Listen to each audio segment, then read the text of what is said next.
What's going on YouTube? JT Reborn here, and welcome back to another edition of my Godzilla comic book reviews. And in this video, I'm going to be talking about Godzilla Monsters and Protectors, All Hail the King, issue number 4 of 5. That's right, we got one issue left in this thing that comes out beginning of next month, so February 8th. So I will talk about that issue when that drops. So I got this one, and then tomorrow I'm going to post the newest Godzilla Arrival series. I haven't read that comic book yet, but I'm trying to do a thing where I make sure I read this comic, finish it, review it, then move on to the next one, because this one just came out today. But anyways, so this is the continued adventures of Godzilla Monsters and Protectors. So to catch you up, King Ghidorah showed up out of his little mountain that he was hiding in. The Exilians were controlling him. Godzilla and him fought because the kids have like mind control links or mind psychic links to the kaiju, which is still an interesting idea. I quite like that as a means to communicate with him. But during their fight, Ghidorah's mind control devices on his head were destroyed, so the Exilians have lost control. Now they're trying to, at this point, alert Planet X to send some mechanoids. So I wonder if we're going to get Mecha Godzilla into this thing. I don't know, because there's still a lot of lingering plot threads with that. And then the Lenival Corporation with Nomura, the guy who created Biollante, that in the previous series. Cedric, Emily, and Anderson are still doing their thing. Cedric is still a real kind of egomaniac at this point. Being YouTube, VTuber, whatever famous it is, has gone straight to his head. And he's just been pretty insufferable through this series, just being a cocky, arrogant kid. But again, he's a kid. Kids go through this stuff and do their things. But he's let the fame get to his head. He's having his dreams. And of course, they're turning into nightmares, all three of the kids. Actually, 4 of them, because the new girl, Karen, is having her dreams. But unlike the 3 from the previous series and this one who are linked to Godzilla, we come to find out, as I expected, that she is linked, of course, to being from Okinawa. She's linked to King Caesar. So King Caesar is going to makes a brief appearance at the end of this issue to set up the final confrontation with Godzilla and Ghidorah and King Caesar. So King Caesar is going to come to his aid. I don't know what's going to happen with the Exilians and their mechanoids. I wonder if they're going to set up Mecha Godzilla. I feel like they're going to do another couple 5-issue series after this thing. But anyway, so like I said, creative team, same as usual. Eric Burnham, Dan Schoening, and all that. So Cedric's got his things. Karen's finally able to contact. Mothra's still out of commission this time around. The Mothra twins, May and June, the Shobijin, are like, oh, we can't use Mothra, not yet. Godzilla and Ghidorah and all that stuff. So they all work together. Ghidorah's summoned. He's going to do his thing. The Exilians are still being Exilians. My favorite, one of the funniest bits of the series is just kind of the Exilians dealing with kids. I don't know, there's something just kind of funny about it, like in the first issue where one of the Exilians was learning the art of trolling online to some kid in like middle school.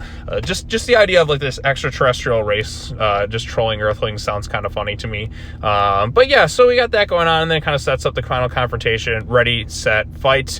King Caesar, of course, being super lazy. They do acknowledge that they tried to do it last time, Karen and her people and all that from Okinawa, to try and raise him last time, but it didn't quite work out because King Caesar is generally a very lazy monster when it comes to waking up. Even watching the original Godzilla vs. Mechagodzilla, he's like, oh, I gotta have the statue, I gotta have the Royal Izumi family sing to me for like 2 to 3 minutes before I'm able to wake up and all that stuff. So there's a lot of preparation to wake this monster up. He does not, unless it's Final Wars, but Final Wars doesn't really showcase that side of his history, in that I guess you're just supposed to just kind of buy it. But yeah, like in Godzilla, the original Godzilla vs. Mechagodzilla, King Caesar and his thing, he just takes forever to kind of wake up in that. But he's back. He's gonna get ready for the final culminated battle, and it's gonna be an interesting conclusion. So there's a little bit more dialogue heavy in this. Not really any kaiju action like we got in the previous issue. Artwork is still nice and pleasant. I think this is a good series for younger readers. Cedric will probably make the turn for the better in the next issue, but even his friends are just like, oh man, he's just been really insufferable lately. And they kind of laughed at the fact that he got eaten in his dream. So that was at least kind of entertaining, like just kind of laughs about that. And like I said, I always like the monster stuff told from the kid's perspective. I'm somebody who genuinely likes Godzilla's Revenge. I know that's one of the most hated films in the franchise, but I genuinely loved the hell out of that one.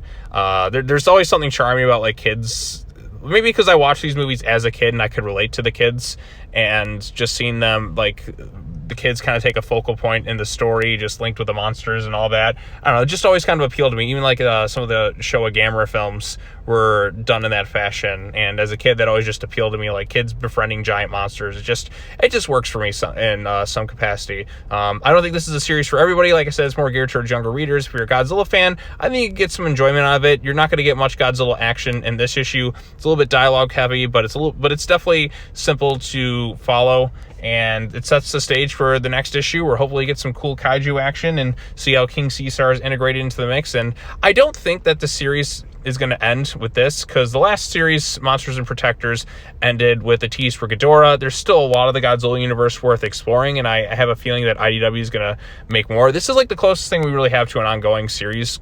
It's not quite to the level of Rulers of Earth and that whole saga that we had before, but it's just something more lighthearted, geared towards younger readers, and some nice artwork there. I think kids will get into it just fine. It's not the strongest comic that IDW has put out, but I think the story works for the most part. You gotta understand that the thing is like geared toward. This is definitely geared towards younger readers, and I think older readers such as myself, I'm still enjoying it. I always enjoy a little Godzilla stuff. My favorite aspect, of course, is just with the fact that the Exilians are, their main enemies are kids. I don't know. It's just the idea of the rulers of Planet X like trolling online. It just seems kind of funny to me. And plus, rooting at Ghidorah versus King Caesar, which is something we never really had before, unless you count like some other comic book down the road. Maybe it's happened. I can't quite recall, but at least it's never happened in any of the movies. So even in Final Wars, Godzilla took care of that, and King Caesar got beaten up pretty badly in the original Godzilla versus Mechagodzilla. He definitely didn't do too much to help, but it was good that Godzilla had an ally at that point. So, but anyways, so King Caesar is on the way in the next issue. I'm excited about that. Like I said, I liked the Monsters and Protectors series. I don't think it's the strongest thing. It's definitely geared towards younger readers, but there's still fun to be had with the thing, and I enjoy the artwork in that. This isn't the strongest issue so far, but it sets the stage for the final battle, which I'm sure should be fun. So there you go. If you have any thoughts on this issue in the comments section down below, be sure to like it, share it with your friends, subscribe. Be sure to support the Godzilla IDW comics if you're a fan.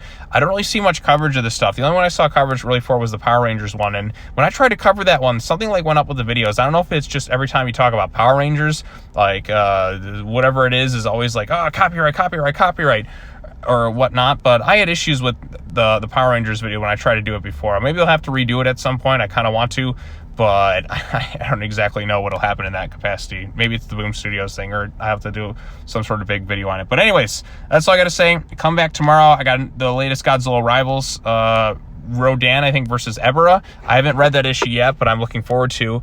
And then you'll have a video on Friday, which will be an after the movie on the film Plane, which I hope is a really dumb, funny January action movie. That's kind of what I'm hoping for. So look forward to stuff this week, and then I'll get cracking on some other stuff, which you'll see in the coming weeks, I guess. So there you go. That's all I got to say. As always, take care now. Bye-bye then, and I will see you all in the next video. Peace.